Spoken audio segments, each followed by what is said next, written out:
Hello बच्चों, let us see this question. यहाँ कहा गया है 3 blocks of masses m1, m2 and m3 are connected by massless strings as shown in the figure on a frictionless table.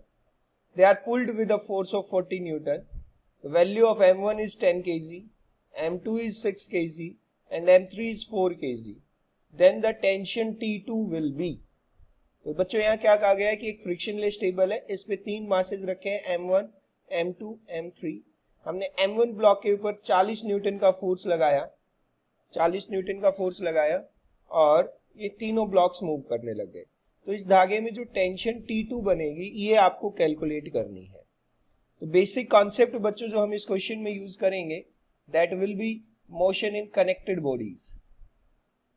देखिए एक बार मैंने एक गलती से लिख दिया है कनेक्शन, की कॉन्सेप्ट था वो एक्चुअली। तो जो की कॉन्सेप्ट बच्चों हम इस्तेमाल करेंगे इस क्वेश्चन में, that will be the motion of connected bodies, right.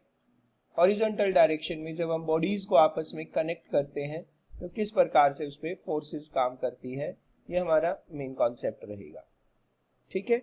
तो अब आप देखते हैं कि हमारे पास क्या है, यहाँ 3 ब्लॉक्स आपको दिखाई दे रहे हैं, m1, m2 और m3।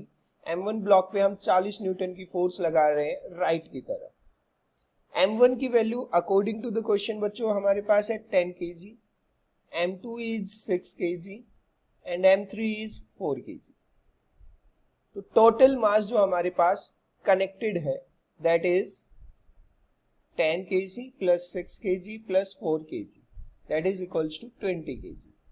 और जो फोर्स हमने लगाई है इसके ऊपर that is 40 न्यूटन। एक्सीलरेशन कितना होगा इस सिस्टम का, that will be 40 upon 20, that is equals to 2 metre पर सेकेंड स्क्वायर। यानी कि ये जो पूरा सिस्टम है 2 मीटर पर सेकेंड स्क्वायर के एक्सीलरेशन से राइट की तरफ मूव कर रहा है, राइट, क्लियर, ओके।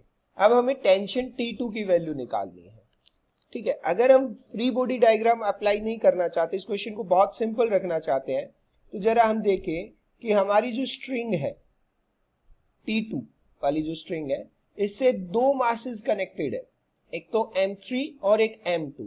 तो ये T2 जो स्ट्रिंग है ये बेसिकली M2 और M3 को राइट की तरफ खींच रही है।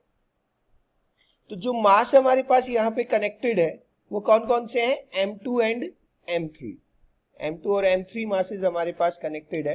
तो T2 की वैल्यू आपको कैलकुलेट करनी है और T2 इज ए फोर्स, तो that force is basically equals to M into A।